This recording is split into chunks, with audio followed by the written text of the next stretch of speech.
Hello beautiful souls. காலையில் நடந்து வந்துட்டு இருக்கும்போது உங்கள்கிட்ட ஒரு விஷயம் சொல்லணும்னு தோணுச்சு. நம்ம வந்து லைஃப்பில் ரொம்ப ஸ்டக்கான மாதிரி இருப்போம். அது இந்த ஜேர்னின்னு கிடையாது, லைஃப்பில் எல்லா விஷயங்கள்லையுமே. லைக் யுவர் ஜாப், இல்லை ரிலேஷன்ஷிப்ஸு, இல்லை உங்களோட ஃபைனான்ஸ், இந்த மாதிரி விஷயங்கள் எல்லாம் ஸ்டக் ஆகிறதுக்கு ஒரே ஒரு ரீசன் தான். என்ன அப்படின்னா, நம்ம இருக்கிற பிளேஸ்லேருந்து இதுக்கு மேலே ஒரு இடத்துக்கு போகிறதுக்கு அதுக்கு உண்டான தகுதி எனக்கு இருக்கு அப்படிங்கிற அந்த நம்பிக்கை நமக்கு இல்லை. ஸோ ஒரு வேலையிலே வந்து நம்ம ரொம்ப நாள் ஸ்டக்காக இருந்தோம் அப்படின்னா நமக்கே தெரியுது, பிடிக்கல, எனக்கு இந்த ஜாப் சரியில்லை, சந்தோஷம் கொடுக்கலன்னு. ஆனாலும் விட்டு வர முடியல. ஏன்? பிகாஸ் பயம். இதை விட்டால் எனக்கு இன்னும் நல்லது கிடைக்குமா? அதே மாதிரி தான் ரிலேஷன்ஷிப்ஸு. கல்யாணம் பண்ணவங்க டாக்ஸிக் பார்ட்னர்ஸ் கூட எல்லாம் ஏன் இருக்கீங்க அப்படின்னா, இதை விட்டுட்டு இதை விட பெட்டராக எனக்கு என்ன கிடைச்சிட போகுது, அவங்கள்ட்ட கொஞ்சம் நல்லதெல்லாம் இருக்குல்ல. ஸோ அதுவே பெரிய விஷயமா நான் எடுத்துக்கணும், ரொம்ப நன்றி கடனோடு இருக்கணும் அப்படிங்கிற எண்ணம். அண்ட் கண்டிஷன்ஸ் வேற இருக்கு, அது வேற. பட் ஸ்டில் இந்த மாதிரி எல்லாமே எந்த ரிலேஷன்ஷிப்பை நம்ம அக்செப்ட் பண்ணிக்கிட்டாலும் அங்கே எல்லாம் இவ்வளோலாம் பண்ணுறாங்க, எனக்கு இந்த மாதிரிலாம் செய்கிறாங்க, எதுவுமே எக்ஸ்பெக்ட் பண்ணாமல் பண்ணுற ரிலேஷன்ஷிப்ஸ் தான் வந்து ரைட்டான ரிலேஷன்ஷிப். அது வந்து நீங்கள் அவங்களுக்காக இருக்கணும், அவங்களுக்காக சாக்ரிஃபைஸ் பண்ணணும் அப்படிங்கிறதுலாம் கிடையாது. அவங்களுக்காக நீங்கள் எதுவுமே பண்ணலனாலும் அங்கே இருக்கும் அப்படின்னா அதுதான் ரைட்டான ரிலேஷன்ஷிப்பு.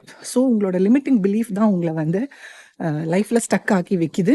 அதாவது எனக்கு இதை விட அதிகமாக கிடைக்கிற தகுதி இல்லை அப்படிங்கிற ஒரு எண்ணம், இல்லை இதை விட கிடைக்காம போயிடுமோ அப்படிங்கிற பயம். சரி, இதை நான் சொன்னதும் உடனே ஓகே, ஆமாம், நான் ஏன் கஷ்டப்படணும், எனக்கு இதை விட நிறைய கிடைக்கிறதுக்கு உண்டான தகுதி இருக்கு அப்படின்னு சொல்லி நான் உடனே அடுத்ததை தேடலாம் அப்படின்னு நினைக்கிறீங்கன்னா அது வந்து உடனே உங்களுக்கு ரைட்டான ஒரு ரிலேஷன்ஷிப்பையோ ரைட்டான ஒரு ஜாபையோ கொடுத்துறாது. பட் இன்ஸ்டெட் நீங்கள் பண்ண வேண்டியதெல்லாம் உங்கள் எனர்ஜியை மாற்றணும். மேக் யுவர் எனர்ஜி ஆஸ் எனக்கு ரைட்டான விஷயம் ரைட்டான சமயத்தில் என்ன தேடி வரும். அந்த பயம் எனக்குள்ள இல்லாமல் அதை போக்குறது தான் என்னோட இப்போதைய மெயின் டார்கெட். ஸ்பிரிச்சுவல் ஜேர்னியில் இருக்கிற எல்லாருமே வந்து உங்கள் எனர்ஜியை ஒழுங்காக கேரி பண்ண கற்றுக்கோங்க. ஸோ இன்டென்ஷனை மாற்றணும்.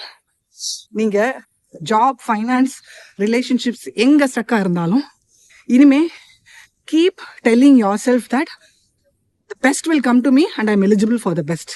ஸோ இங்கே நான் கஷ்டப்படுறேன் அப்படிங்கிற எண்ணத்தை விட்டுட்டு த பெஸ்ட் இஸ் கம்மிங் அப்படிங்கிற எண்ணத்துக்கு மாறுங்க. தேடி நீங்கள் போக வேண்டாம், அது உங்களை தேடி வரும். அண்ட் பர்டிகுலர்லி நிறைய பேர் என்கிட்ட இப்போ ரீசெண்ட்லி ட்வின் ஃப்ளேம் ஜேர்னியில் வந்தவங்க, இல்லை ஸ்பிரிச்சுவல் ஜேர்னியில் வந்தவங்க, டாக்ஸிக் கார்மிக் பார்ட்னர்ஸ்லாம் இருப்பாங்க. அவங்கெல்லாம் கேட்குற ஒரு கேள்வி என்ன அப்படின்னா, என்னால் மறக்க முடியல, அவங்க மேலே இருக்கிற ஃபீலிங்ஸ் பயங்கரமாக இருக்குது, என்ன பண்ணுறது அப்படின்னு கேட்குறீங்க. சரி, உங்கள் ட்வின் ஃப்ளேம் உங்களுக்கு என்ன கொடுத்தாங்க? அன்பை வாரி வாரி கொடுத்தாங்களா? கண்டிப்பாக கொடுத்துருக்க மாட்டாங்க. செம்மையாக ட்ரிகர் தான் கொடுத்துருப்பாங்க. உங்களுக்கு வலி தான் வந்திருக்கும். அவங்க தெரிஞ்சு பண்ணாங்க அப்படின்னு நான் சொல்லலை, பட் ஆனால் அவங்க கூட இருக்கிற ஒவ்வொரு மூமெண்ட்டும் உங்களுக்கு ட்ரிகர் தான். Because this journey is not a romantic. நான் சொன்ன மாதிரி கேண்டில் லைட் டின்னர் அண்ட் ஊர் சுற்றுறதுக்கு கூட அவங்களுக்கு கூட முடியாது நம்மளால். அந்த மாதிரி ஒரு ஜேர்னி கிடையாது இது. So this will start triggering you. So அவங்க வந்து நம்மக்கிட்ட ஒழுங்காக கூட பேச மாட்டாங்க. ஆஃப்டர் தட் பபிள் ஃபேஸ் அவங்க நமக்காக டைம் ஒதுக்கிறதுக்கே கஷ்டப்படுவாங்க, நம்மக்கிட்ட பேசக்கூட மாட்டாங்க. அதுக்கப்புறம் வேணா நம்ம இன்னும் கொஞ்சம் அசெண்ட் ஆகி கொஞ்சம் பெட்டரான பிளேஸ்க்கு வரும்போது கொஞ்சம் கொஞ்சமாக காட்ட ஆரம்பிச்சிருப்பாங்க. அப்போ கூட ஃபுல்லாக கொடுக்க மாட்டாங்க. ஸோ அது ஏதோ பிச்சை போடுற மாதிரி தான் இருக்கும். அந்த பிச்சையை ஏற்றுக்கிறதுக்கு நம்ம தயாராக இருக்கோம். அதனால தான் இந்த ஜேர்னியில் நம்ம ஃப்ரெண்ட்ஸில் போக மாட்டேங்கிறோம். ஏன்? எதனால்? பிகாஸ் அந்த லவ் ஏதோ பயங்கரமான ஒரு லவ், அது என்னோட சோல் லவ். இந்த சோல் லவ்வை தாண்டின ஒரு லவ் என் லைஃப்பில் கிடைக்காது, இல்லை இந்த மாதிரி ஒரு லவ் என் லைஃப்பில் வந்ததே இல்லை, இதை நான் விட்டுறக்கூடாது, பயம், அந்த ஏக்கம், கிடைக்காம போயிடுமோங்கிற அந்த ஒரு பயம், இந்த ஃபீலிங்ஸை தான் நம்ம வந்து அங்கே உடைக்கணும். ஸோ நீங்கள் வந்து உங்களோட லிமிட்டிங் பிலீஃப்ஸில் பிடிச்சிக்கிட்டு இருந்தீங்க அப்படின்னா இந்த ஜேர்னி ஃப்ரெண்டில் போகவே போகாது, அப்படியே ஸ்டக் ஆகி தான் இருப்பீங்க. அதுக்கு பதிலாக உங்கள் இன்டென்ஷனை மாற்றுங்க. உங்கள் சோலாகவே இருக்கட்டும், எதுவாகவும் இருக்கட்டும், இந்த ஹியூமன் ஃபார்ம் இந்த உலகத்தில் எடுத்து தனியாக வந்திருக்கு அப்படின்னா தனியாக வாழறதுக்கு உண்டான தகுதி இருக்குது அப்படிங்கிறத நீங்கள் நம்பி அந்த வழியில நீங்க வாழணும். வாழும்போது உங்களுக்கு தகுதியானது எல்லாமே வரும். இப்ப நான் சொன்னேன்ல, ஒரு வேலையா இருந்தாலும், காசா இருந்தாலும் நீங்க இன்டென்ஷன மாத்துங்க அப்படின்னு. ஸோ அதே மாதிரி ரிலேஷன்ஷிப்பா இருந்தாலும், அது உங்கள தேடி வர வேண்டிய சமயத்துல கரெக்ட்டானது வரும். இதுதான் வேணும் எனக்கு. இத தவிர வேற எதுவுமே வேண்டாம். இப்படிதான் வேணும் அப்படிங்கிற கண்டிஷன்ல இருந்தீங்கன்னா, உங்களுக்கு அது கண்டிப்பா கிடைக்காது. அந்த கண்டிஷன வச்சுக்கிட்டு அழுதுகிட்டே இருப்பீங்க. திரும்ப திரும்ப பெயின்ல போயிட்டே இருப்பீங்க.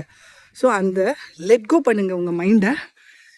நீங்க இம்பார்ட்டன்ட். வெளியில இருக்கிற எந்த விஷயமும் இருந்தா தான் எனக்கு வந்து சந்தோஷம் கிடைக்கும் அப்படின்னு நினைச்சீங்கன்னா, அடி மேல அடி கிடைச்சுக்கிட்டே இருக்கும். நீங்க எத வந்து வேணும்னு நினைக்கிறீங்களோ, அது உங்கள விட்டு போயிட்டே இருக்கும்.